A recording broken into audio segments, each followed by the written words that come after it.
Tunataka tuijenge nchi kwa kusikiliza mawazo yenu kama hivi mnavyotoa, na ndio maana niko hapa kusikiliza hoja zenu. Asante waziri kwa kutembelea, kwa sababu tuna mengi na hayo mengi tunashindwa kuyaongea kwa sababu tunaogopa.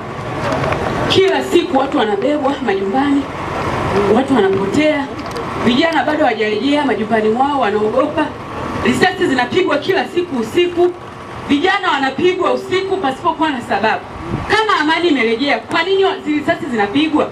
Kwa nini vijana wanapigwa? Kwa nini bodaboda wanateseka? Kwa nini bado tunaendelea kuteseka? Amani yetu iko wapi? Uhuru wetu uko wapi? Na hapa nimeshinda maliki, bado naogopa kwa sababu kesho nisionekane. Tunaomba Rais Mama Samia Suluhu ndio rais wetu, tumekubali. Kwa hiyo tunaomba turejeshie amani yetu. Sio amani hii ya kutudanganya tu, mkishaondoka tutasikia tena nani kabebwa, nani kabebwa kachukuliwa. Yaani hatuelewi nini? Hatuelewi mpaka sasa hivi tunaishije. Sasa tunajipanga kuanzia tarehe 5 tukimbilie Malawi, tunaikimbia nchi yetu. Kwa nini tukimbie kama kuna amani? Kwa nini tukimbie kama kuna uhuru? Tunachoomba turejesheni amani, tumekubali, tuendelee kuishi kwenye miji yetu. Sio tukimbilie kama wakimbizi, tulishazoea kuona Kongo. Sio huku Tanzania ya maisha tujazoea. Tunaomba tufanye kazi kama kawaida, bodaboda waendelee. Kwa sababu hili swala mlivyosema mwisho saa 6, kuna mama alikuwa anajifungua uchungu umemkuta saa 7. Mimi nimemzalisha, shahidi huyo mama yupo. Sio kazi yangu. Yeye anapigiwa anasema anaogopa. Bodaboda anaogopa, dereva taxi anaogopa. Nani amzalishe huyo mama? Mmepanga muda mwisho saa 6. Uchungu umemkuta saa 7. Hospitali tunaenda wapi sasa? Kwa hiyo mimi ninachomwomba Mama Samia Suluhu aturejeshie amani yetu ya nchi. Tunampenda, ni mama yetu. Kama rais alifanikiwa kugawa pikipiki kwa wana CCM wote kata zote, kwa nini zile pikipiki asigawe kwa vijana kwenye vijiwe? Akatoa malengo ya 3.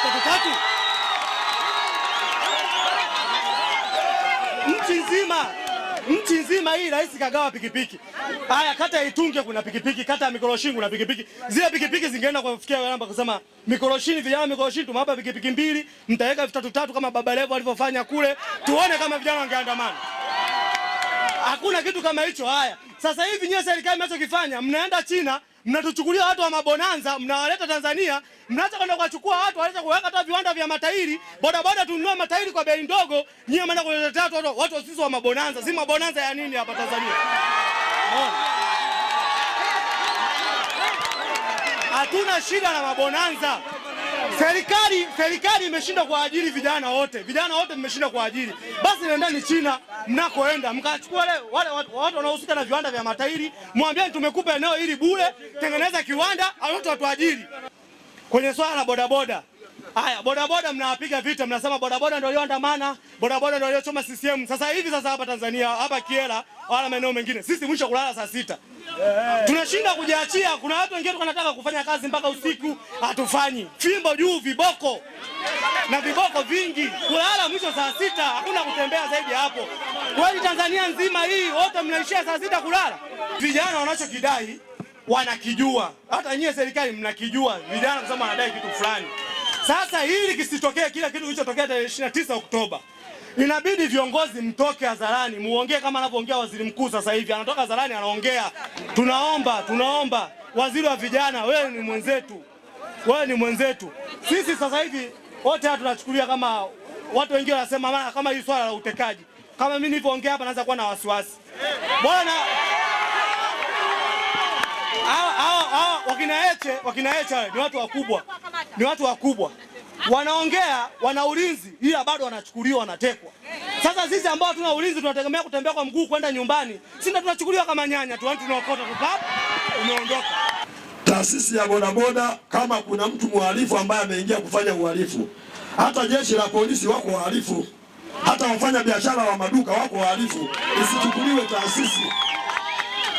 Wewe kama waziri wetu tunajivunia sana na namshukuru sana mama yetu kutuchagulia kijana ambaye tunajua utaenda kutusimamia. Swala la taasisi ya bodaboda, kama kuna mtu mhalifu achukuliwe yeye, kama ambavyo wizara taasisi zingine ziko hivyo. Hata kule wizarani mbona kuna watu wanakiuka, rais anawaondoa na waweka wengine. Isichukuliwe kwamba bodaboda ni waharibifu, na sisemi kwa ajili ya Kyela, nasema kwa niaba ya Tanzania nzima. Tuwe na urafiki na mheshimiwa waziri, huku ndo kuna vijana. Sisi kama nchi ni kama mwanadamu, huwa anakuwa kwa umri.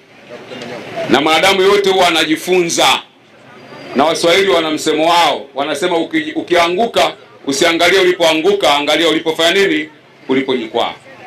Kwa yako mambo ambayo umezungumza hapa ambayo sisi kama serikali tunaamini kabisa yanahitaji kufanywa kazi.